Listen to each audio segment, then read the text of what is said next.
Good morning, Governor. Today we are headed to England. There was no doubt that the UK economy was one of the most stable in the world, until recently. Common people are taking to the streets to protest the cost of a living crisis.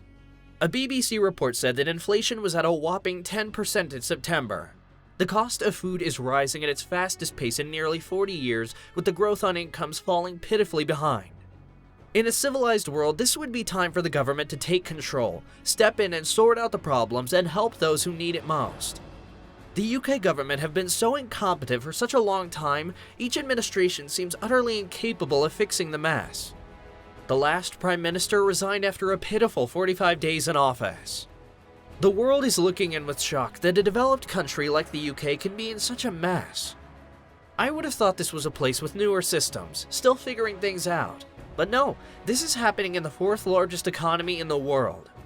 Let's dissect exactly what happened here and if there is any hope at saving England's disastrous economy. Before I do, I want to shout out to my subscribers. You guys make this community and I am so glad you are here. If you aren't subscribed, please join us. We want to take the investment world on, and if you got a moment to hit the thumbs up button too, then terrific, old chap. Join our army now for a better chance to succeed in finance. Subscribe to this channel. Back to the UK. If we really want to see how Liz Truss's government crashed the markets in just a few weeks, we need to take a look at what she was given by her predecessor. Under Boris Johnson, there is no doubt the UK's economy was struggling. The invasion of Ukraine by Russia pushed Europe into chaos. The UK naturally followed suit as their economy is arguably not unique when compared to its neighbors in Europe. They are all facing similar issues in terms of inflation, energy costs soaring, and a tight labor market. The biggest difference for Britain was Brexit. For those who don't know, the UK voted to leave the European Union in 2016. The transition that followed this was called Brexit going forward. The transition was slow, painful, and badly handled. Brits are still feeling the ramifications today. By 2020, trade between the UK and their neighbors had pitted to its lowest ever point. Brexit meant the UK's economy was forecast to shrink by 4%, even after already struggling post-pandemic. The war with Russia only made things financially worse for British citizens. Europe as a whole are facing an energy crisis, with Putin having turned Russia's oil supply to leverage against sanctions. Now in midwinter, the situation is even more dire. Every country across the continent is feeling the pinch.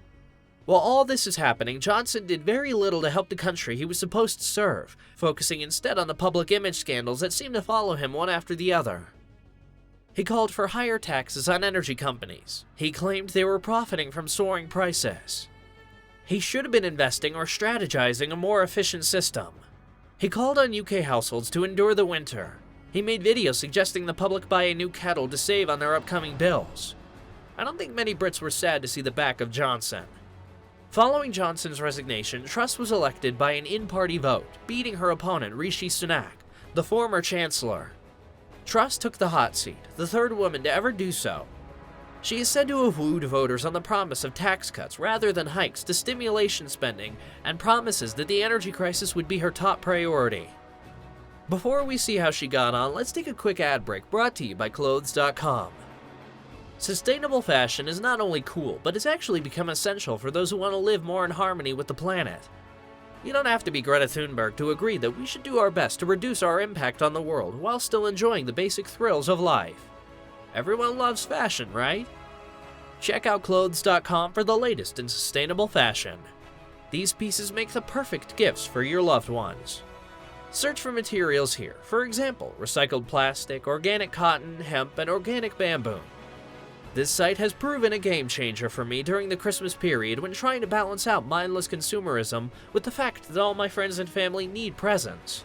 Let's get back to Liz Truss. 2 days after taking office, she set forth on her path to tackle high energy prices.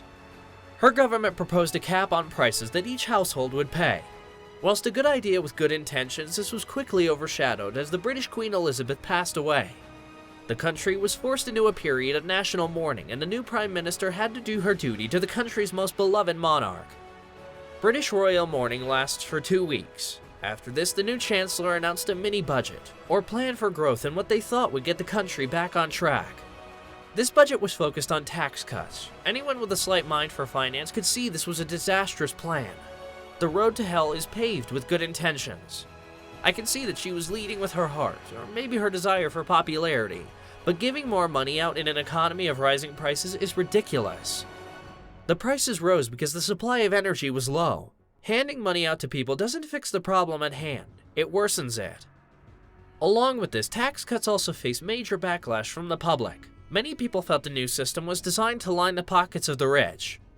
It would have cost the government, and therefore the English taxpayer, $130 billion to pay for the new plan. A mere 4 days after the announcement of the mini-budget, the pound suffered one of its worst declines in history. Investors started selling at a rapid pace, exchanging for the more stable dollar. Because of this, the market had been thrown completely upside down. Let's quickly look at bond prices and how they work, as this is quite key to understanding the extent of the crisis in the UK.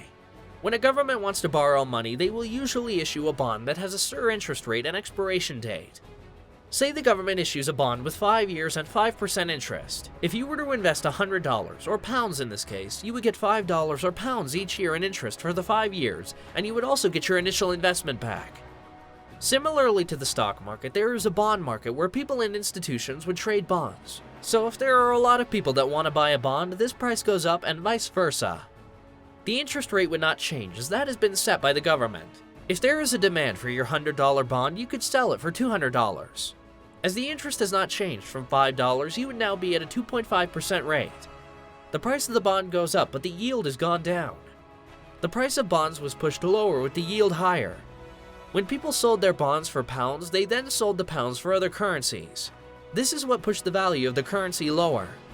The crash of the pound made things a lot worse for the British people, everything from energy to groceries going up in price.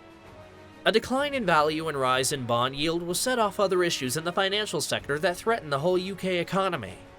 Worst of all is the pension fund crisis, which has the potential to rival the disastrous 2008 crash. To understand what is going wrong with the pension funds, let's have a look at what happened in 2008.